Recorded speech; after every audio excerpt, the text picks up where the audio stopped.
सदियों से दिल्ली शहर भारत की कहानी में एक महत्वपूर्ण स्थान रखता है। गंगा नदी के उपजाऊ मैदानों में स्थित ये व्यापार मार्गों के एक महत्वपूर्ण चौराहे का प्रतिनिधित्व करता है। जो भी दिल्ली को नियंत्रित करता था, वह पूरे उपमहाद्वीप में वस्तुओं और लोगों के प्रवाह को नियंत्रित कर सकता था। यह कोई आश्चर्य की बात नहीं है कि दिल्ली पूरे इतिहास में कई शासकों द्वारा मांगा जाने वाला पुरस्कार बन गया। 12वीं शताब्दी के अंत में यहीं पर एक नई शक्ति का उदय होगा, दिल्ली सल्तनत। दिल्ली सल्तनत एक एकल, एकीकृत उद्देश्य वाली एकाधिकार वाली इकाई नहीं थी। इसके बजाय यह राजवंशों का उत्तराधिकार था। प्रत्येक की अपनी महत्वाकांक्षाएं और चुनौतियां थीं। 3 शताब्दियों में 5 प्रमुख राजवंशों का उत्थान और पतन होगा, जो भारत के राजनीतिक, सामाजिक और सांस्कृतिक परिदृश्य पर अपनी छाप छोड़ेंगे। उनकी कहानी विजय, समेकन, नवाचार और अंततः पतन की कहानी है। दिल्ली सल्तनत की कहानी गजनवी साम्राज्य के पतन से शुरू होती है।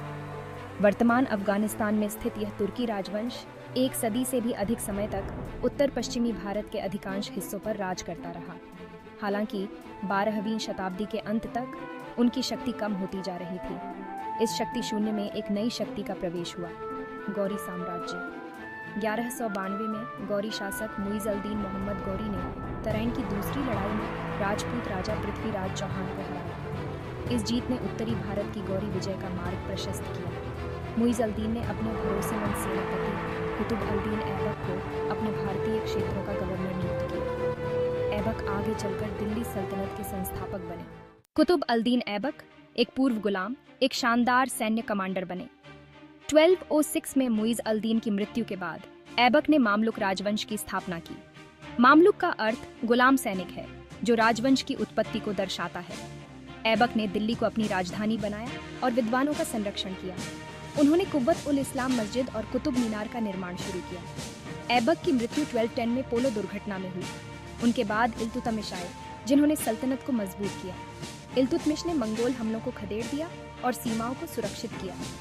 उन्होंने चांदी का टंका और तांबे का जिताल पेश किया। उन्होंने चहलगानी की स्थापना की, जो प्रशासन में सहायक थी।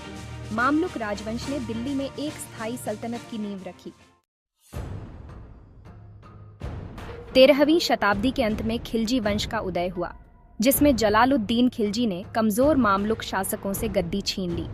हालांकि यह उनके महत्वाकांक्षी भतीजे और दामाद अलाउद्दीन खिलजी थे, जिन्होंने सल्तनत के इतिहास पर सबसे महत्वपूर्ण छाप छोड़ी। जलालुद्दीन की हत्या के बाद 1296 में गद्दी पर बैठे अलाउद्दीन एक क्रूर और महत्वाकांक्षी शासक थे, जिन्होंने दिल्ली सल्तनत को एक विशाल साम्राज्य में बदल दिया। अलाउद्दीन का शासनकाल आक्रामक विस्तार और सैन्य विजयों द्वारा चिह्नित किया गया था।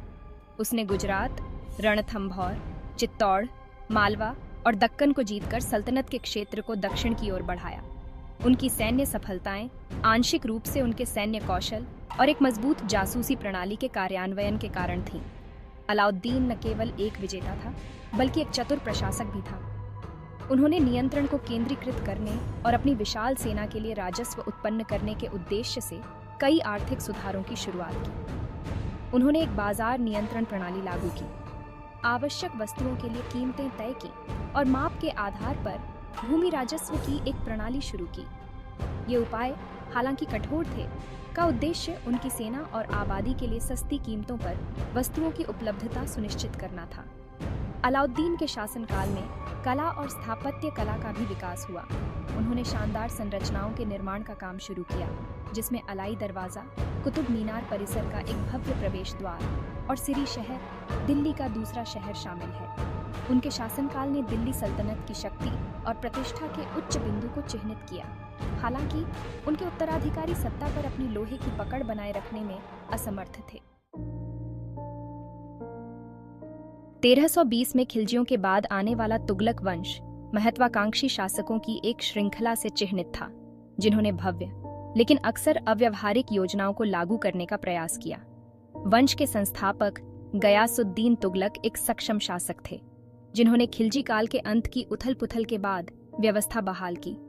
उन्होंने तुगलकाबाद शहर के निर्माण की शुरुआत की, जिसकी कल्पना एक नई राजधानी के रूप में की गई थी, और प्रशासनिक सुधारों को लागू किया। हालांकि ये गयासुद्दीन का पुत्र मोहम्मद बिन तुगलक था, जो भारतीय इतिहास में सबसे विवादास्पद शख्सियतों में से एक बन गया। अपनी बुद्धि और प्रशासनिक उत्साह के लिए जाने जाने वाले मोहम्मद बिन तुगलक का शासनकाल प्रयोगों की एक श्रृंखला से चिह्नित था, जो अंततः विनाशकारी साबित हुआ। उन्होंने राजधानी को दिल्ली से दक्कन के दौलताबाद में स्थानांतरित कर दिया, एक ऐसा कदम जिसके कारण व्यापक व्यवधान और आक्रोश फैल गया। उन्होंने सांकेतिक मुद्रा भी पेश की, एक ऐसा कदम जो व्यापक जालसाजी के कारण उल्टा पड़ गया। अपनी विफलताओं के बावजूद मोहम्मद बिन तुगलक शिक्षा और कला के संरक्षक थे। उन्होंने विद्वानों और कलाकारों को प्रोत्साहित किया और उनका दरबार बौद्धिक चर्चा का केंद्र था। उसने मदुरई तक पहुंचते हुए सल्तनत के क्षेत्र को और दक्षिण तक बढ़ाया। हालांकि उनकी महत्वाकांक्षी लेकिन अक्सर गलत सोची समझी नीतियों के कारण विद्रोह और अस्थिरता फैली, जिससे सल्तनत कमजोर हो गई। बाद के तुगलक शासकों ने विशाल साम्राज्य पर अपनी पकड़ बनाए रखने के लिए संघर्ष किया। अपनी सार्वजनिक निर्माण परियोजनाओं के लिए जाने जाने वाले फिरोज शाह तुगलक ने अधिक संयमी दृष्टिकोण के माध्यम से सल्तनत को स्थिर करने का प्रयास किया। उन्होंने नहर प्रणाली का विस्तार किया, अस्पताल बनवाए और व्यापार को प्रोत्साहित किया। हालांकि सल्तनत का पतन जारी रहा, जो आंतरिक विद्रोहों और बाहरी खतरों से ग्रस्त था। 1398 में तुर्को मंगोल विजेता तैमूर के विनाशकारी आक्रमण में तुगलक वंश का पतन समाप्त हो गया। तैमूर ने दिल्ली को बर्खास्त कर दिया, उसके निवासियों का नरसंहार किया और विशाल खजाने को ले गया। सल्तनत खंडहर में पड़ी रह गई, उसकी शक्ति और प्रतिष्ठा चकनाचूर हो गई।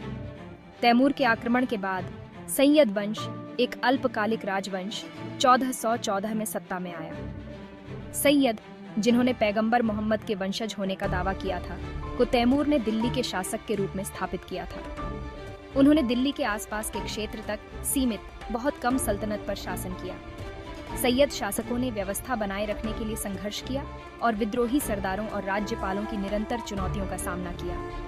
सैयद काल राजनीतिक अस्थिरता और आर्थिक पतन का समय था। सल्तनत का खजाना खाली था, उसकी सेना कमजोर हो गई थी और उसका क्षेत्र सिकुड़ गया था। सैयद शासक सल्तनत को उसके पूर्व गौरव को बहाल करने में असमर्थ थे। उनका शासन संक्रमण काल था, जो तुगलकों के पतन और लोधियों के उदय के बीच एक संक्षिप्त अंतराल था। 1451 में सैयद वंश को एक अफगान सरदार बहलोल लोदी ने उखाड़ फेंका, जिसने लोदी वंश की स्थापना की। लोदी अफगान मूल के थे। बहलोल लोदी ने जौनपुर और बिहार को जीतकर सल्तनत का विस्तार किया। उनके पुत्र सिकंदर लोदी ने बिहार और बंगाल तक विस्तार जारी रखा। उन्होंने राजधानी को आगरा स्थानांतरित किया। अंतिम लोदी सुल्तान इब्राहिम लोदी को विरोध का सामना करना पड़ा। 1526 में बाबर ने भारत पर आक्रमण किया।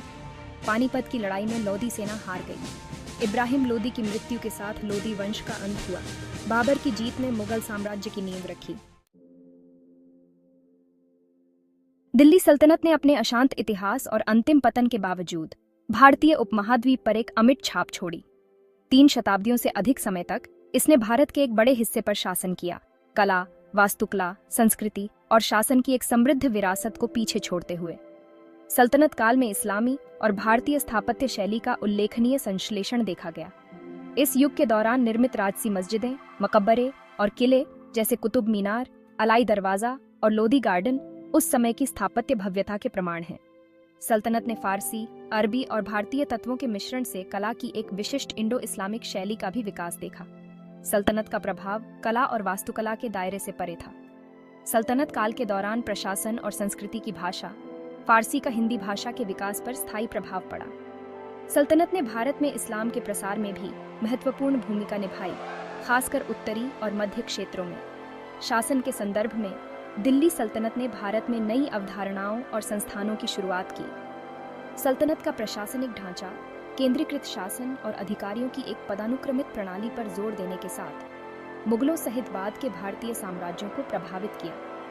सल्तनत ने व्यापार और वाणिज्य के विकास में भी भूमिका निभाई। सिल्क रोड और अन्य व्यापार नेटवर्क ने अपनी भागीदारी के माध्यम से भारत को व्यापक दुनिया से जोड़ा। दिल्ली सल्तनत ने अपने आंतरिक संघर्षों और बाहरी चुनौतियों के बावजूद एक समृद्ध और जटिल विरासत को पीछे छोड़ दिया। इसने भारतीय इतिहास में महत्वपूर्ण परिवर्तन के दौर को चिह्नित किया, जिसने इसके सांस्कृतिक, सामाजिक और राजनीतिक परिदृश्य को गहन तरीकों से आकार दिया। सल्तनत की विरासत आज भी आधुनिक भारत की कला, वास्तुकला, भाषा और परंपराओं में महसूस की जाती है।